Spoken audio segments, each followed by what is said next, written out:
The scene is set immediately after after Quest for New Camelot, or Quest for Camelot. Dr. Ekman is sitting back in his lab, chuckling to himself at the preceding events of the night, and realizes he may have actually thinking he had done something good. When there's a knock on his lab door, and it's a pretty thunderous knock. He just bang, bang, bang, because Nathaniel's strength 4. He's pretty much a bit perturbed. Dr. Ekman yells, "Who is it?" Nathaniel Ashford. Ah, Nathaniel, hang on. Let me come out of my lab. I'll be right there. Dr. Ekman pops out, and Dr. Ekman pops his head out of the lab and says, "You aren't here to kill me, are you?" I'm not here to kill you. No, no. We just need to have a discussion. Dr. Ekman goes, "Okay," closes the lab door behind him. Before we do anything else, there is one matter. I heard you were elected Harpy. Congratulations. Yes, sir. Well, the first thing I was kind of hoping was to address a particular matter of a boon you owe me. Oh, I still owe those to you. Yes, so I was hoping that I might call one of them in. Certainly. What do you need? Could you please remove the entrancement on me that you put on me the last time we spoke? Certainly, but I'll just need one thing before I do. And? Well, you mentioned something about Morganas and all manner of weirdness in that room before the whole separation came into effect. I need my place warded. And that will just be it. Dr. Ekman smiles. It just so happens that it just so happens that my capabilities. Actually, let me double check this to make sure I got the right ritual. No, I only got ward versus ghouls. Dr. Ekman says, "Yeah, unfortunately, I only got the ward against ghouls drop into my head, not the ward against kindred." Don't Sorry worry about it. I have a perfectly good explanation for this. You are, after all, acting regent of the Tremere. Yes, but but the problem is, I suppose I could learn the ritual in order to be able to get it from there. I will work on getting your place warded as soon as I can get the full details and learn it myself. Not a problem. It may take me a little while, though. I'm kind of in the middle of things. So, we will establish this. The entrancement is there merely as a leash when you break social etiquette and nearly get yourself killed, but it's not there so that I can actively fuck with you. It's just there so that you behave better in society and don't wind up destroying yourself before I can actually get my security. Therefore, I wouldn't be actually endangering your life when I use it. Fair enough? You extend the hand in kind of a, handshake deal-making gesture. Dr. Ekman smiles and says, "By the way, both princes are in fact safe, and I was right about and that Morgana thing I was talking about. That was all smoke and mirrors to point something out to Biltmore. He actually was under the effects of mind control, and he's currently in a safe location where he's now away from that witch's influence." Well, this is good. This is good. Yeah. Remember, and yes, there was a real issue regarding.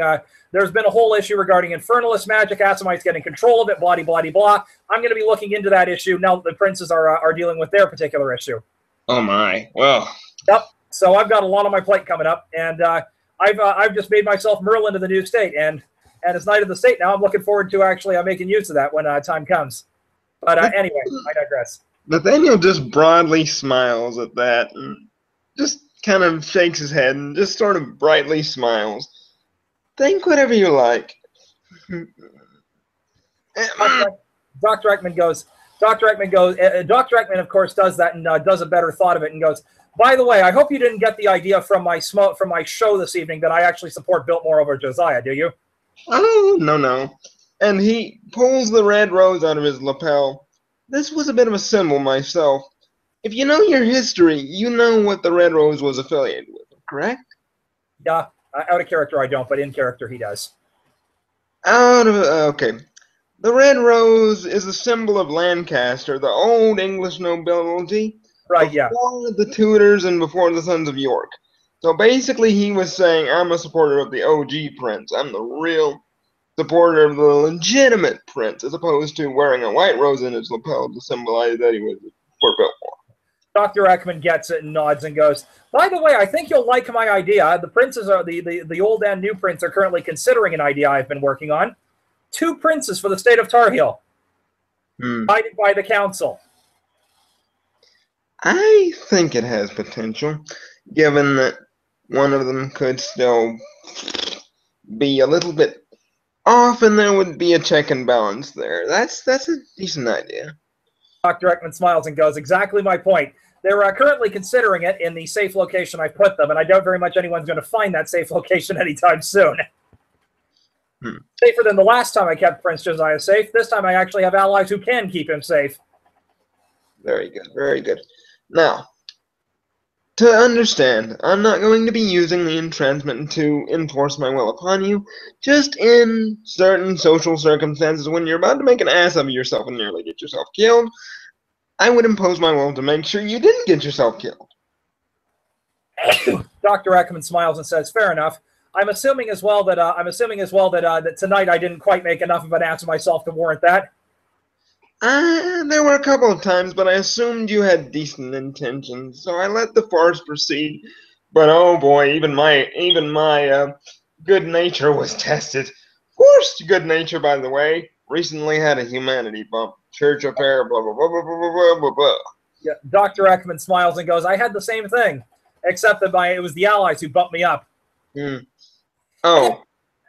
Anyway, I will. Dr. Ekman, of course, at this point smiles and goes, "Oh, and by the way, I've actually managed to get something perfected. I think you'll get a kick out of this." Dr. Ekman smile. I'm going to roll Dex Larceny. 2, 3, 4 successes. Dr. Ekman smiles and proceeds to. Dr. Ekman proceeds to do a quick Dex Larceny. Do you want to roll a Perception Alertness against him? I'll go ahead and do that, but I'm pretty sure you've already got it covered. And rolling. And, well, I almost detected. I have 4 successes, but that one cancels one of them out, so I would have seen you. Dr. Ekman pulls a red rose out from behind your ear and hands it to you. If you look down at your lapel, the same rose you just showed him is missing. He securely reattaches it to his lapel and just sort of smiles. Well, under the standing, Doctor, I won't enforce my will forcibly, like I said, and let you continue with your research. Dr. Ekman smiles and goes, "Not to worry. When I've got the details up, I'll get your security, and who knows? Maybe this could be a useful alliance still." Exactly. Regardless of entrancement. And Dr. Ekman smiles and says, "I would invite you in for blood, but I would invite you in for a drink. But unfortunately, my lab is warded right now. Maybe down at my haven instead." Oh, certainly, certainly. I hope you didn't misunderstand. The entrancement was put there to, 1, spare my life, and 2, so that I could kind of teach you how not to get yourself so blatantly roasted out in the sun like a marshmallow. Dr. Ekman smiles and says, "Well, I know 2 kindred who won't be getting themselves roasted out in the sunlight like a marshmallow," and chuckles to himself. Right. And actually, as they go over the drink, etc., Dr. Ekman actually tells Joshua about. Dr. Ekman tells Nathaniel about some of his more recent inventions and stuff like that. Though he can't rebuild them again. But it's like, I actually had this new invention for one period of time, but as a scientist, my work is done there. So on to the next great thing. So we'll just say the scene fades to black and let you kind of eat, and let them kind of socialize, and let that kind of be off screen. Yep, and with that, the scene ends.